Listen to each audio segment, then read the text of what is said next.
India থেকে আমার প্রশ্ন হলো, কোনো মুসলিম রাজমিস্ত্রি মন্দির বানাতে পারে কি? সূরা মায়েদার আয়াত নম্বর 2 আল্লাহ রাব্বুল আলামিন ইরশাদ করেছেন, ওয়া তাআওয়ানু আলাল বিররি ওয়াত তাকওয়া, নেকির কাজে এবং আল্লাহ ভীরুতার কাজে তোমরা পরস্পর সহযোগিতা করো। ওয়ালা তাআওয়ানু আলাল ইসমি ওয়াল উদওয়ান, গুনহার কাজে আর সীমা লঙ্ঘনের কাজে তোমরা কেউ কাউকে সাহায্য করিও না। আর আপনি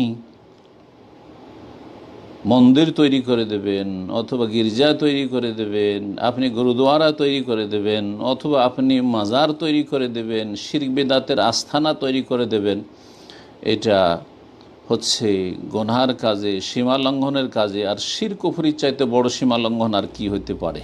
সহযোগিতা। সুতরাং তাতে আপনি অংশ রাখলেন, আপনি সেই অংশ নিয়ে আল্লাহ রাব্বুল আলামিনের কাছে হাজির হবেন যদি আপনি শিরক বিদআত কুফরির কাজে আর ইসলাম বিরোধিতার কাজে যদি কারো সাথে সহযোগিতা করেন, যদিও সেটা পারিশ্রমিক নিয়ে হোক না কেন।